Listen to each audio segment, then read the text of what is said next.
Hello, everyone. Thank you for joining us for a session on classification and compensation studies. You are the hardy, the detail-oriented, the ones that really want to learn deep administrative work at 4 o'clock in the afternoon, and I salute you all for being here. We will try to get this lively. It'll be interactive.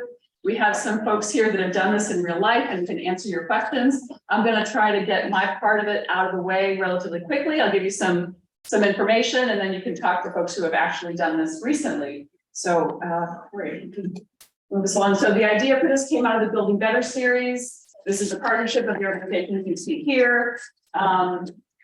Please take a look on CPD's website, learn more about it, and tell us what are the topics you'd like us to explore. So what we're going to do, we're going to talk about why a classification and pay study might be useful to your district. This is nothing anyone has to do. This is just something I personally think is worth considering. And so I want people to understand what it is and how it works. We're going to talk generally about how they work. We're going to show some specific examples from some that have been done recently. And we're going to hear from 3 districts. Thank you very much who are in the room who have recently had this done. So why would we even think about this? So just first of all, show of hands, how many districts are experiencing unusual levels of turnover? Yeah, that's 2. How many districts are concerned that you might lose staff to somebody else who pays better? All right. And then you don't have to raise your hands on this, but how many have had challenging conversations, maybe at the board meeting or among staff, about pay? Has that become a difficult subject to discuss? These are all reasons that you might want to consider. So it's not your imagination that the labor market has changed, right? There are lots of reasons for this. Here are some, the younger generations have always changed job more frequently, and then the labor force as a whole is becoming younger. So between the 2 things, people are changing jobs a lot more frequently. Remote work opens up potentials for employment that weren't there before, and so there's more options people have. They can jump around. Oops, I'm Baby sorry. boomers are retiring. That's a big generation, right? Smaller generations behind them. Pandemic led people to sort of think again about what they want to be when they grow up, what their work-life balance should be, where they want to live, that kind of stuff. And they're making different choices. Worker expectations have changed, and that's probably a whole other session, but I think we can all agree that that's the case. And it's generally a seller's market for talent out there. So that it puts you on a different foot when you're talking about compensation. So I would argue, given all of those changes, that if we use the same approach, the same tools that we've always been using in this brand new labor market, we are likely to fail. And having a transparent market-based compensation system can be an important tool to help you compete. So I just have to mention this since we're on the topic. This is a law that passed that went into effect January 1 in Washington. And it requires that if you're doing a posting for a job in the state of Washington, you have to list the starting pay range. Now, it only applies for organizations of 15 employees or more. However, consider doing it anyway. Many applicants won't even think about applying for your job if you don't list a salary. So you're losing potential applicants right off the bat by not having it there. Some won't even see it if they're using an algorithm to find it. They won't even show it, they don't even know about your job. And I would argue in the long term, it's probably going to serve you better to be transparent about pay. It may be harder in the short term. There's some downside short term, no doubt about it, but long term, I would argue it is to your advantage.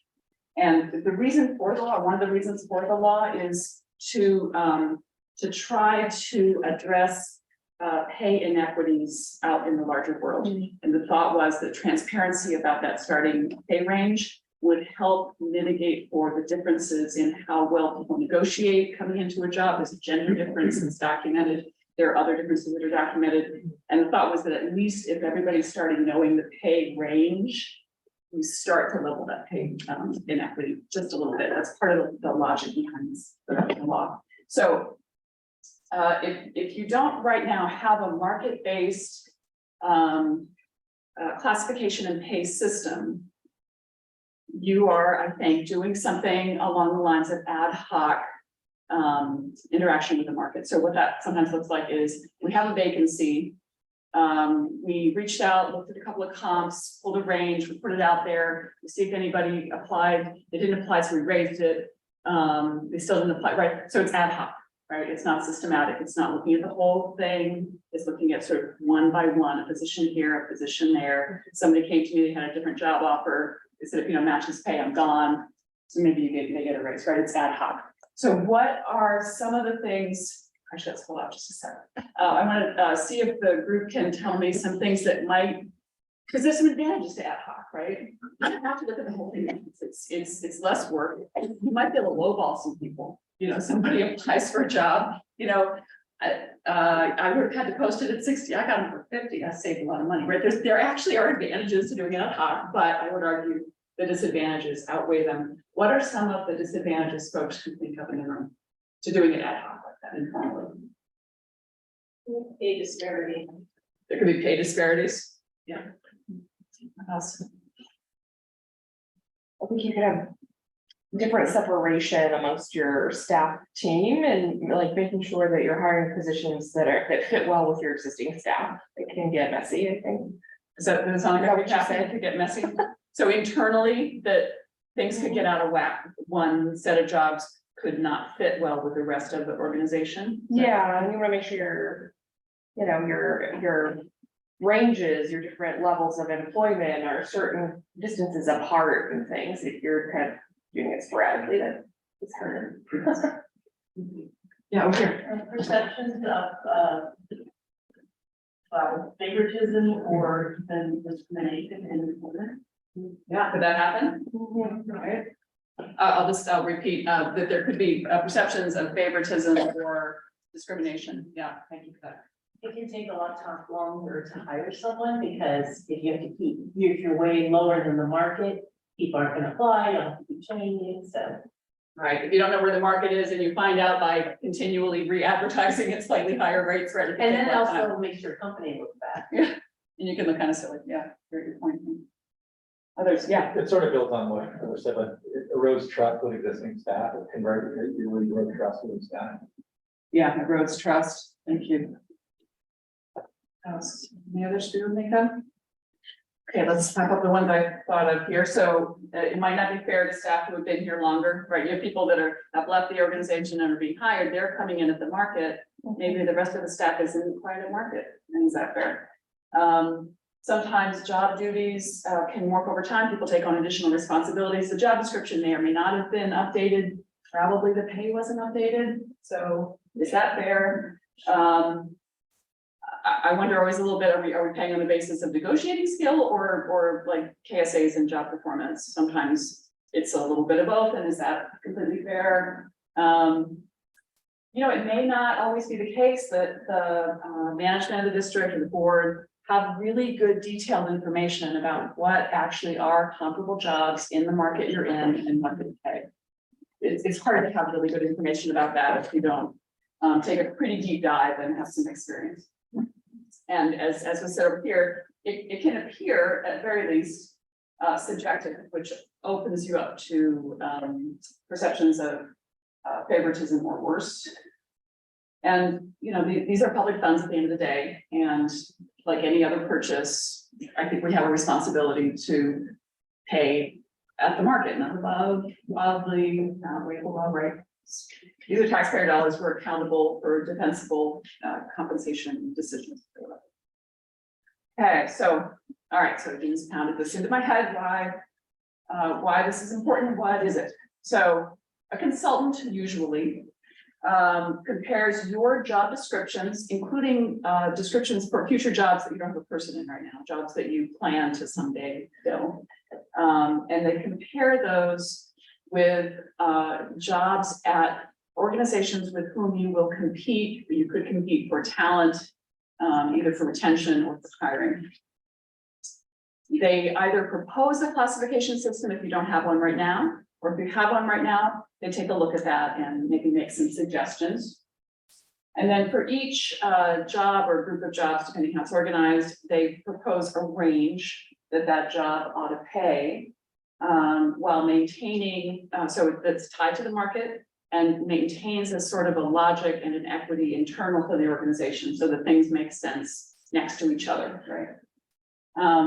The process that I've seen, the staff has input, leadership, of course, is still leadership. This is, you're not handing over sort of decisions to the consultant works for management, and there's an interactive process there. And at the end of the day, it provides employees, the organization, and the public transparent predictability and clear rationale for pay levels.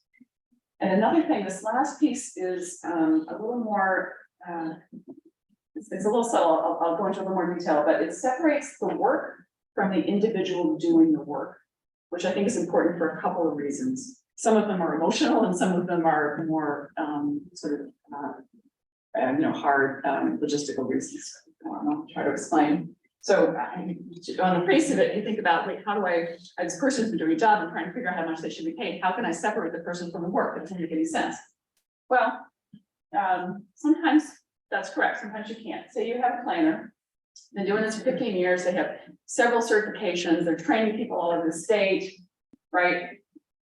That is a different job doing different things and requiring different KSAs, knowledge, skills, and abilities than an entry-level planner without any certifications who needs somebody kind of watching over their shoulder, checking their work. Those are different jobs. They're doing different things. They're both called planners, but those two people are doing different things and they should be paid differently. So that one, you can't really separate it, right? Those are different jobs. But what if your planner is a medical doctor or an airline pilot? You know, you didn't hire them to be a medical doctor, they just happened to be a medical doctor in a planner job.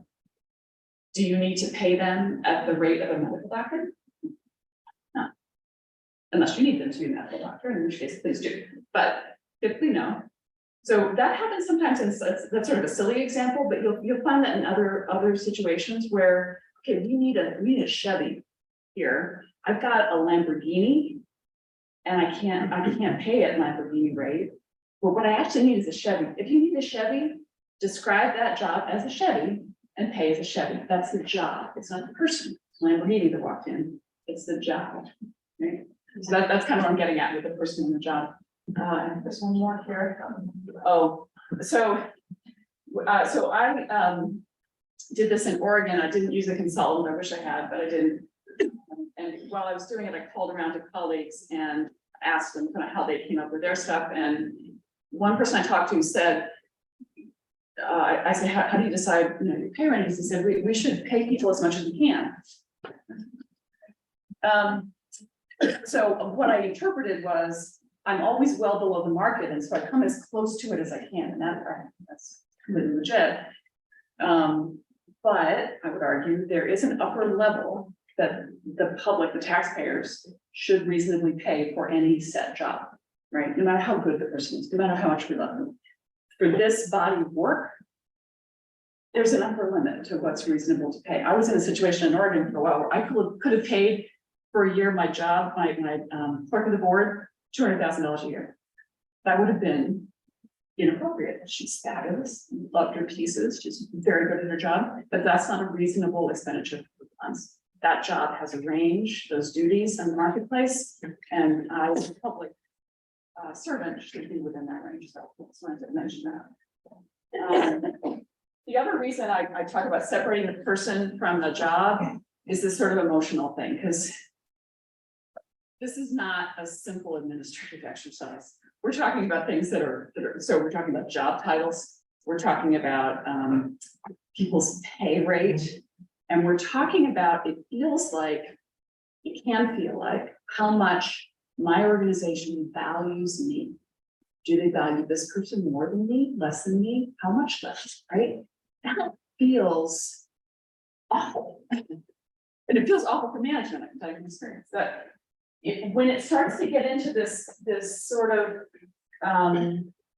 issue about, when it starts to feel like or become framed like I'm putting a rank value on human beings that I work with and care about, man, you're in some tough area, and it's hard for even the most mature, emotionally competent person in the world to not have feelings in the process, and it can be very destructive. We have just this is human evolution. We don't know why it's happening, especially when the authority figure is doing it.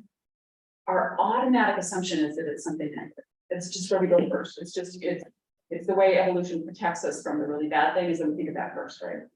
So this is probably going to happen.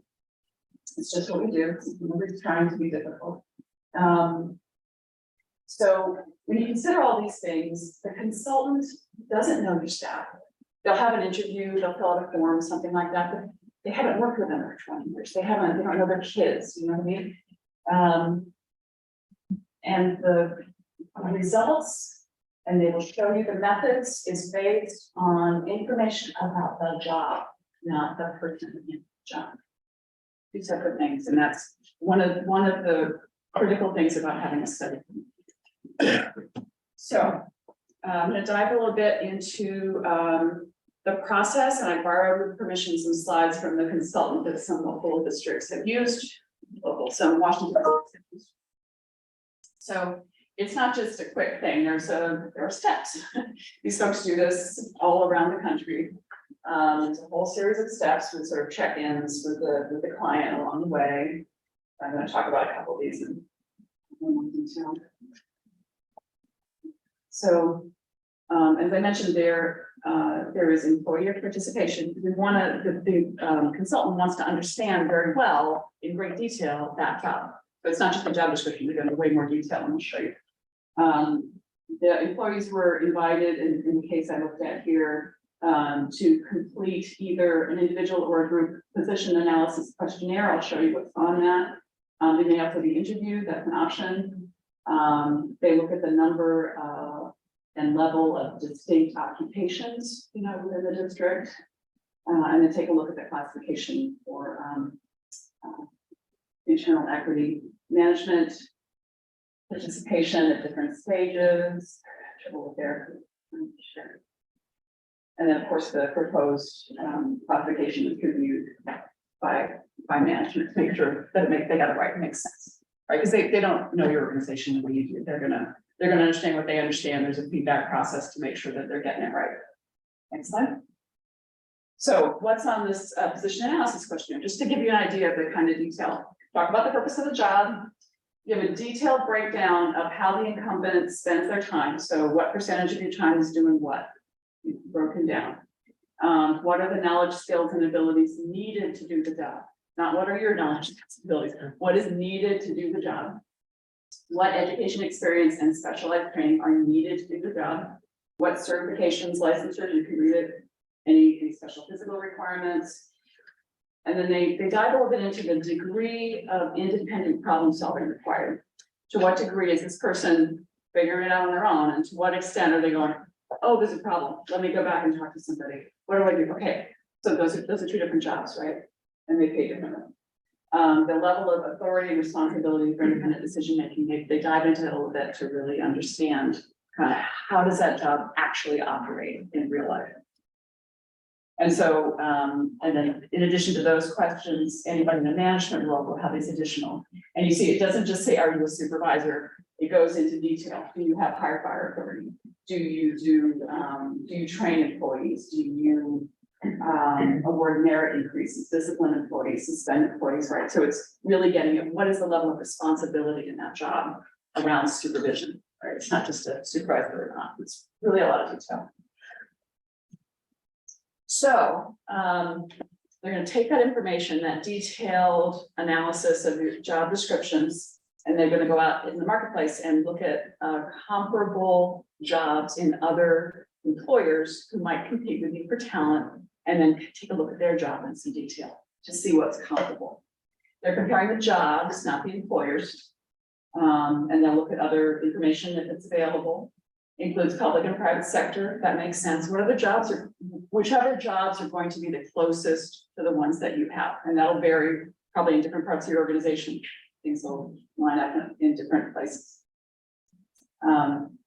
So they're going to benchmark positions where they find the closest match, right? They're not going to be able to go through probably all of your jobs and find something in a couple other organizations that matches it really, really well. They're probably going to take a few. Question, yes. Are they looking strictly at salary, or are they also include benefits? That's a great question.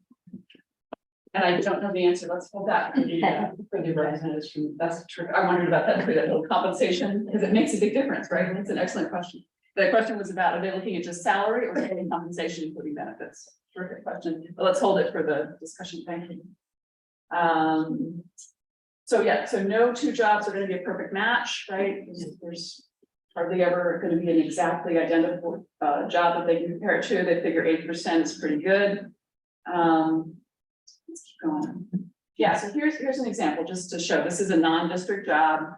And this is a little simpler than most of them, but it makes a good illustration. So they were trying to figure out how much somebody should pay an equipment operator, a heavy equipment operator, dozer operator. And so look at all these different organizations that would also hire from the same labor pool. You can see that titles are all different. They didn't just look at the title. So all of these, they went through and they figured out that this is equivalent or very close to equivalent to the job that I'm trying to place in the market. And there's a range, not much of a range really. But they found the midpoint, right? 45 and change. And so that's what they go off of. Take a look, these are all analyzed to see that they're similar to the position that they're trying to place. There's a benchmark position. What's the market? What's the midpoint? Next slide. And then take a look at that in a sort of a large classification system, right? So you try to find where, so 45,000, the closest to 45,000 in the middle of the range is a 6. So I would place that at a 6. As an example, that's kind of numbers. Did that make sense? Did that question? Yeah, I was Yeah, gonna. great. Our consultant offered to review our benefit package as kind of an add-on option. We did not use this service, so can't comment beyond that. Okay, thanks. Yeah, Thanks for that. Yeah, really, really key. Okay, next slide. So they're gonna benchmark as many positions as they're able to sort of anchor the whole constellation of your jobs in the marketplace, right? And then sort of interpolate. That's the sort of process that Sarah was describing, of making sure that they all make sense together in the full set of jobs, or sort of interpolation.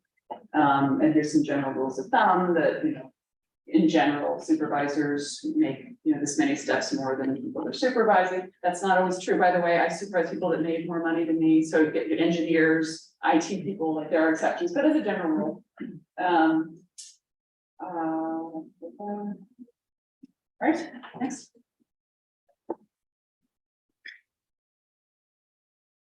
Oh. Did we skip one? Oh, there you go. Oh, thank you. So, just summarize. What a completion and pay study is when you hire it out is people who do this stuff for a living. This is their job. This is their expertise. They take a look objectively at your job descriptions and other information about your jobs, detailed information, take feedback from your staff. They compare that to other, the jobs at other organizations with whom you are competing for talent. They either suggest a new classification system if you don't have one, or they suggest that you modify the one that you have to make sure that it works for you. Align, they benchmark positions to other organizations, and then sort of align between those, sort of make sense internally. And then work with you as you decide what to do with their recommendations. And there are options, right? In Oregon, we had to phase it in, right? And so they helped us figure out a fair way to do that. It informs and assists management in making decisions that are grounded in data. Okay. So we'd love to hear from the folks who are in the room that have done this. I've asked them to prepare these questions. Is it all right if we hold yours until we get through those, and then we'll jump to yours? Okay, so who would like to start? We have Sarah Moorhead at Thurston. We have Heather McCoy at Whidbey Island, and we have Linda Lightfell at Snohomish, all of whom have done this relatively recently.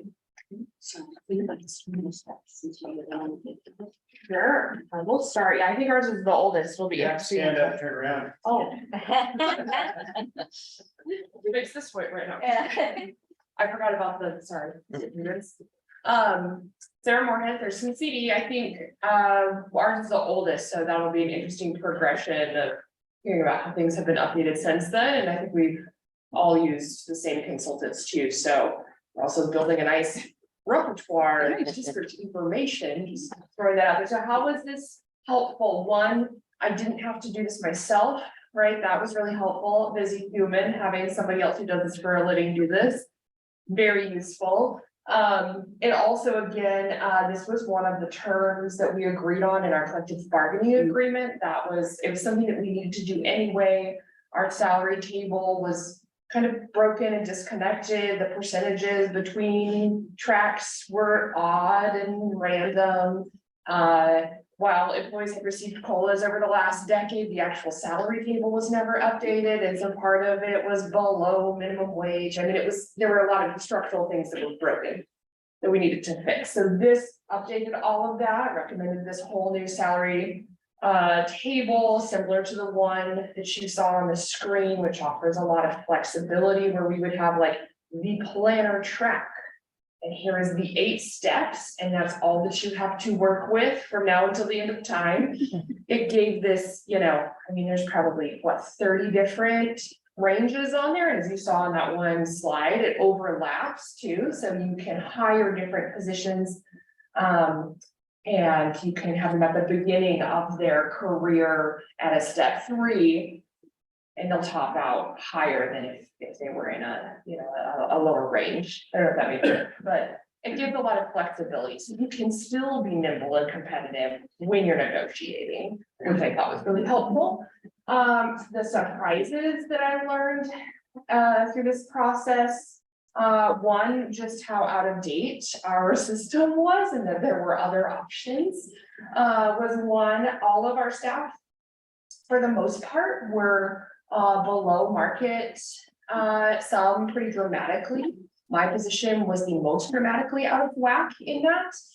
We had some folks that were just a couple $100, below what the median point was sharing.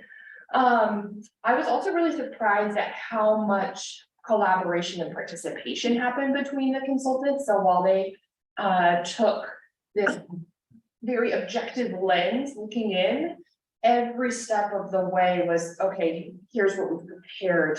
What do you think? What's your feedback? Are these your competitors in the community? Would you like to add or remove someone? Hey, we found this idea of this type of agency. Are they a competitor? Yes, no, why? They looked at not just our local competitors too. We're in Olympia, so we have a lot of state government. That's a huge competitor for us. Our county government's really competitive. We've got a lot of NGOs. And they looked at those, but they also looked at the size, scale, structure, and funding level of our district in comparison to other districts too. So they definitely didn't compare us to, King Conservation District or anything. And no one can, right? But they did say, okay, here's some of similar size, structure, funding scale, and funding availability too. There are a lot of conversation about that. Certain, public utility districts have authorities for taxing and things and funding levels that we do not have in our sphere. And so, we didn't include those. So it was very realistic, I felt like, and I think it was very fair. And I was really surprised at how it looked at it from all of those angles.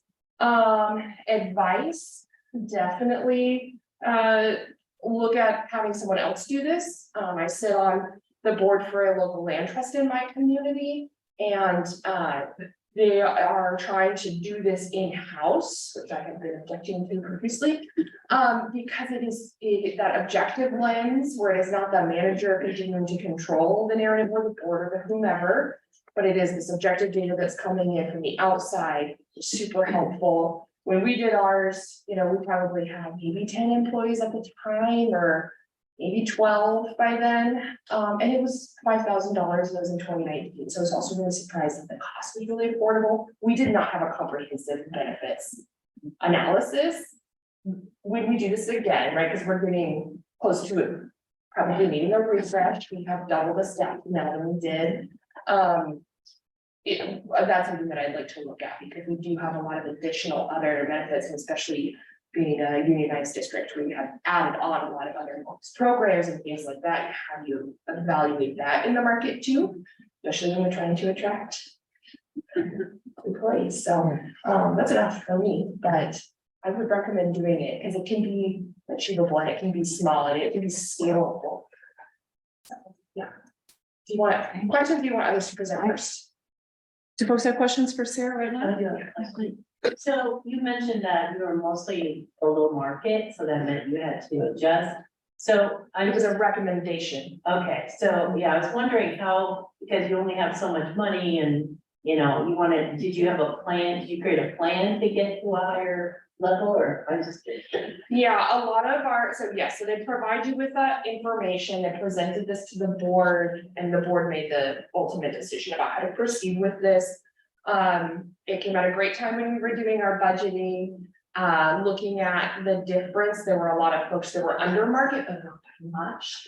We were able to absorb that within our next year's budget. And so we did, and our board just made that decision at the beginning of January 1, this is what we're gonna do, this is what we're gonna move forward, so. So we didn't have to do it over time, but that was the conversation our board was having, is hey, if we're way behind, we might need to take a stepwise approach with this. Other questions for Sarah? I think there are questions for all three, so I think Okay. the other two should present. All right, thank you, Sarah. That's nice. Okay, I'll just add a few things here. So how was the study helpful? It really helped to validate, for the most part, the work that we had done. We'd had some complaints, as I think many of us have, about pay not being high enough, and we've really gone through a lot of effort to try to make our pay equitable, and so it helped to validate that. And from an outside source that was seen as objective, we did identify a few staff that were not at market rate, and so it also gave us what we needed to recommend salary increases for them. The other thing that I really liked about this is it gave us the range, the low, medium, high range for each position. And that's really helpful in looking at, by year 5, ideally you're at that mid-range, 5 to 7, you're at that mid-range. And so it really helps us to go, okay, so if we may not be able to move everybody there right now, but we're gonna do that over the next couple of years to make sure that we're all falling in that mid-range. So it was really helpful. It also, the surprises were the PAQs, so the position analysis questionnaires were a lot of work. They really took a lot of work. And so I would say, if you're going to do this, make sure you set aside time to really do that well. Because those were really important. And it also, another surprise we had was that our job descriptions were really out of date.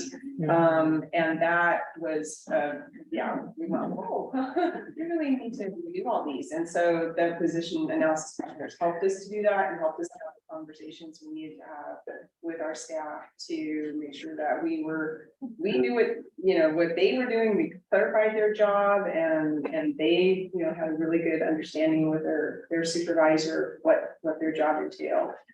We did identify some disparities in job descriptions. I had, for instance, 5 people all doing the same job, 5 completely different employees came back, so looking at all those and really trying to smooth those out and making one that made sense for all those positions. So those were some surprises. And let's see, advice. I would be, if you hire the same consultants, I would be really, really clear with your time frame, your timeline, because we thought we were, and we thought we had it on a schedule, and it didn't turn out that way. So we ended up like 2 months late to get our results back. So just be really clear, have firm dates on when you're expecting the results back from the consultant. I am happy with the results, so I do recommend the consultant. I thought they did a good job, and they have done in several districts. Just be really clear on your timelines, and do set aside a good amount of time to do your PAQs.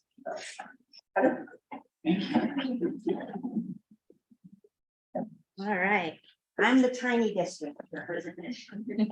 So I started 2 Junes ago.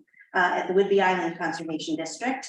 And when I came on, they had just hired a part-time finance person and there were 2 existing staff people. So there had been a gap between when I started and when my predecessor had left. And during that time, the 2 existing staff people had taken on all of the roles that had fallen by the wayside. And so they had also been very aware that the job announcements that were coming up for Whidbey and for Island County were quite higher than what they were being paid. And so this opportunity was so wonderful for me to be able to bring in that third party that is an expert in looking at job descriptions and ranges, separate from the new boss who hadn't gained trust yet. And so it was a great opportunity for us. We were given, I asked not only for the positions that we had, but also for some additional positions as I hope to grow the organization. And so they also did ranges for those and helped with job descriptions for those. So for example, a grant writer was one that I put in there that we are going to build towards. The process itself, they give you an a la carte menu that you can choose from, at least the consultants that the 3 of us hired. What we've shared are really, the bread and butter of what they offer, but they do also offer additional things like interviewing. And that was very important to me and my team because I wanted to make sure that my staff felt heard. And it gave them an opportunity to meet with, again, a third party and share everything that they felt was part of their position, but also what they thought that their work was. And so they were able to voice that to a third party that was objective. The PAQs, you're spot on, they're a lot of work. They were a surprise to me and very informative because, as I mentioned, the 2 existing folks had grown their job in, wonky ways to try to fill in gaps. And so what they were writing as their job description was far exceeding what their job description should have been. And that gave me the opportunity to recognize the work that they've been doing, but also to hit the reset button and say, okay, moving forward, we're going to better define what your roles are. So that was very, very useful. Trying to think what else. We had not had any sort of salary scale before. And so this was a way for us to embrace that as an organization for the very first time. Again, really useful to be able to tether everybody to that and all the roles to that. The presentation that the consultants do, we timed so that it was with our January meeting, which is when we do the mid-year review of budget, so that I could then present recommendations at a time when we knew how we were doing financially at the halfway part, and we could hopefully dive in and make those changes quickly in the second half of that year. Unfortunately, we were in the financial position that we could do that. We could take those changes on immediately instead of waiting. But one of the things that the consultant group did was, in creating a presentation for us, which you saw some of the slides of, they created a series of options, recommendations. I think we had 3 or 4 that were fairly conservative to fairly aggressive, and from immediate to multiple years. And so they allowed me to think about it and talk to my board about what I thought the best approach was. So again, as Jean said, they were the authorities in putting things together for us, but I never left the driver's seat. I was always the one with my board making these decisions. The other bits and pieces to mention, with this particular consulting group, not only do they provide those materials to you and the recommendations, but they also give you a special year of advice. So if you put things into play and you have questions, or you decide you want to create a whole new type of position, you can go back to them and talk to them about that. So they are, they're that phone call if you have questions after you have ended the process with them, which I appreciated. We did not, I asked them for help with benefits. And they really were proposing things that I already knew about. And so it wasn't useful for me. What I found more useful is the CD managers meetings that we have monthly and the wonderful collection of resources that they've put together so that I could look and see what other organizations are doing in terms of benefits. And that allowed me to make changes, improvements. Surprises, honestly, Sarah went first and she allowed me to call her before I even met with the consultant. So I didn't feel like I had any surprises. Yeah, good job. I guess I want to say that, you know, we're a pretty tiny organization. When I started there, we were at under $500,000 as a budget every year. And it was worth the investment for our tiny organization to do this. It really was a clear, clean way to make these changes where everybody involved felt that it was being fair. So I would highly encourage it. Yeah. That's what I got. Thank you all very much. Questions for the group? Sir? So how often is this chart need to be legitimately looked at, reviewed, and updated? I look at it all the time because I'm constantly, I feel like, having annual reviews and hiring humans. It's a season that we're in right now, so I use it all the time. We update. To redo it? The redo, Yeah. concern, well, is there a process embedded in this or a recommendation to do that? How often does it need to be updated? Because it Yeah. becomes static. Two parts to that. One is the table that you saw here, is something that we update annually with the COLA now, right? It's like in Excel or Smartsheet or something. And so that is kept fresh and live and updated regularly. The market, however, fluctuates, right? And so that's something that we're gonna need to update. We've included a bunch of different staff now than we didn't have, and the tool is built so that you can continue to add that growth without having to redo the process. So we do lose, you know, that market foundation after a while because it can change. I think that they had said about 5 years when we initially did this. I don't know, Linda and Heather, you were told something different. And so we're getting close to that mark, right? So how descriptive within the chart was level 4 includes these duties, level 5 includes these duties. How integrated is that? Provide that certainty that you start at the right place. Yeah, it was more for us anyway, ours, it wasn't duties, it was job title. So level, you know, this job title is at a level 4, this job title is at level 5. But the job title is connected to duties. Yeah, right, yeah.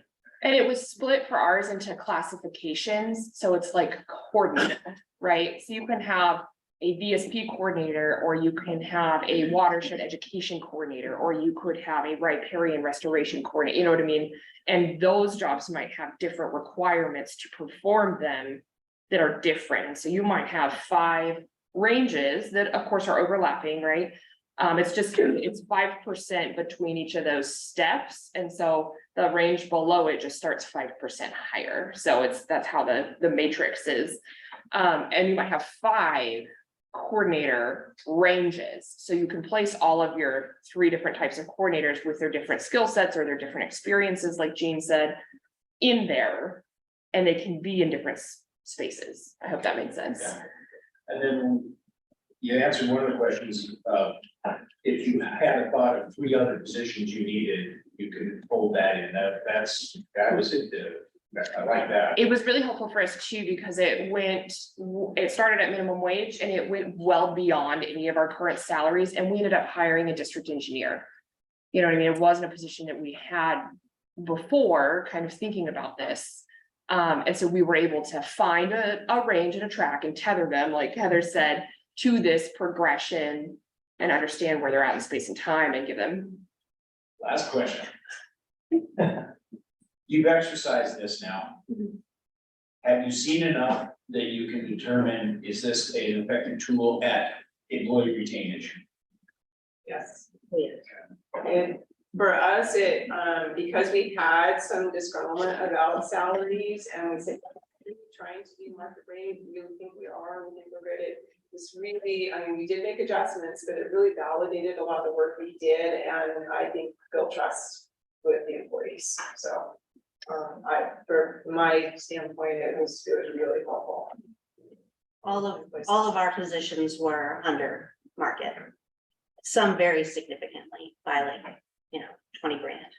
And so it went a long way to meeting the market for folks. Yeah. And we had probably like, 4 job classifications, like coordinator, specialist, manager, executive director before, and now we probably have, 6 or 7 different classifications that are all stacked. We just have more staff, so there's more middle managers and program managers and things like that. And so it allowed us to provide growth opportunities for these positions and these people that were promoted through this without saying, okay, well, they're at the end of this, but they're not this. But we don't have anything, we can't put them in the margin in between the scale, you know what I mean? So it gave us that. It shows them you have to take on responsibility or you don't get more pay. Well, and it still does that, right? Because it still has the in cap that Jean was talking about, right? They don't just automatically progress to the next range, yeah. Did they help you change job titles maybe to make more sense? They did. They made recommendations for that.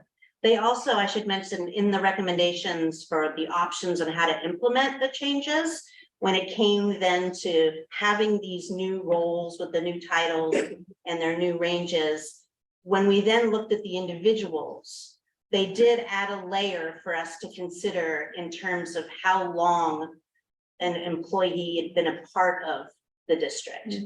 And so we were able then to, start everybody at a certain point in their level, but then also give a little bit more to the 2 that had been there for a long time. So they started further along to the right than everybody else did, if that makes sense. Is there any way that like once this has been done as a third party, like in so many different places that are pretty unique to one another, that can't just be compiled and somebody use that information versus having to hire out anymore? It's very localized, go ahead, sorry. Yeah. I was just gonna say that too. What Linda said is, Well, I mean, like, I presume we're all different, but the whole point is that if you have a wide range of information that's coming from different PDs from, really high cost places, to very low cost places, big CDs versus small CDs, right? You have all of this information already compiled, then, I don't know, I guess I'm just wondering. I think it would be helpful, so if you're not gonna go this route, or you're not prepared to it, or you don't have the ability to do your own study, I definitely think you could look at other studies and make gather your own data and make some more informed decisions, but you lose some customization. You use the tools specific to your district, you lose the precision with the specific types of roles of the humans you have, and then you lose that local market comparison. So if your biggest competitors, maybe Microsoft is in your backyard or something, and they already have a natural resources department now, just roll with me. It might skew your data, even though you're a district that's the same size as Heather's, or. Yeah, I guess I'm just making comments, because we just set ours as well, but we didn't use a third party. And we researched, we went and we talked to our citizens, that we did in the Forest Service and got our own information, and then spoke with other fees, and then compiled that all together based off what we needed to make sure that we're incentivizing and keeping people where we are, and then just put it together. So I think it's pretty incredible. I mean, although I do have to say, and I would just comment, is that with the ranges, and it's public information, right? So now these ranges are being put out there. For some reason, people keep thinking that our staff are making the top of their range, right? That is not happening, and that needs to be like communicated so well, because it seems like then it's making others disgruntled that our employees are making $30 an hour starting out, which is nowhere. No, that's the top of their range. That's not how that works. I don't know how we get that information out there too, but they're not making $30 an hour. Yeah. So. How long did the study take for, from start to finish? Mine started at the very end of October and was ready by the beginning of January. 4 or 5 months, I feel like, About the same. yeah. What was the name of the consultant? Public sector personnel consultants. And we had several respond to our RFP. And they were dramatically under the lowest respondent by quite a bit. And we had a great experience working with them. I don't know anything about any of it, you know, I had no knowledge of this going into it. And I asked all the questions humanly possible. They were very kind. Question for you guys, how do you use this when you do annual pay adjustments? Maybe you're in unions, you're very structured, but how do you bring this to make sure those conversations are transparent and fair? Well, we just did ours, so I haven't done that yet. Yeah. Because we did it a while ago, when I was at my district, back, we did it, and we thought it was gonna create some good transparency, but the way we actually implemented that part of it was clunky and, you know, we did a lot of things wrong. Hopefully you guys have figured out how to do like, hey, Because we had a step schedule that mirrored like the state salary step schedule before, because again, we're in Olympia. yeah, Our employees were really used to being eligible for a merit-based step increase annually of a certain, so it's not a percentage. performance, so they did their job, they get a merit step. still a performance-based, still a merit-based system, so it's not like the state where you just automatically get it with another year of work, as you know, barring crazy things. And with this, it is still that same way, even though we are unionized in this, and the schedule is here, but there's consistency between the steps, consistency between the ranges. And it is still a topic of negotiation, so it's not a secret. All of our employees know what this document looks like. They're, you know, bargaining representatives have the document. It's part of our collective bargaining agreement. And so they'll come in and they'll say, well, I'd like a 3-step increase. And then I can say yes, no, or hey, how about this instead? So it does create conversation, That's based on a performance evaluation, whether they're gonna jump 1 or 2 steps. right? Or if we have folks that take on new duties, right, throughout the year, okay, now you're also managing these projects instead of just supporting them. You're a more tenured, you know, planner, but you're still a planner. This year, you're taking on all this work, you are gonna get a 2-step increase. One of my positions, when we had hired them, they were basically a community educator, but then we actually started to put more on them, where they were doing much more creating, you know, a whole education program for us. And so I went back to the consultants and said, when you've seen this kind of increase in autonomy and duties, what kind of step increase would you? And so that's when we gave them, you know, we brought them up a couple of levels, I think. We've only been through 1 year of raises since then. And I think we probably would have gone with the next step, but given how crazy inflation was at the time and how well we were doing financially, the board was more generous than that. So I haven't had to put it into play yet. Other questions? All right. Well, folks, I think we're actually over time, so thank you all very much. If anybody is curious, I'm happy to share the presentation that they gave to the board, if you want to see what our numbers were for Whidbey Island District. I'm happy. Right, so. Yep.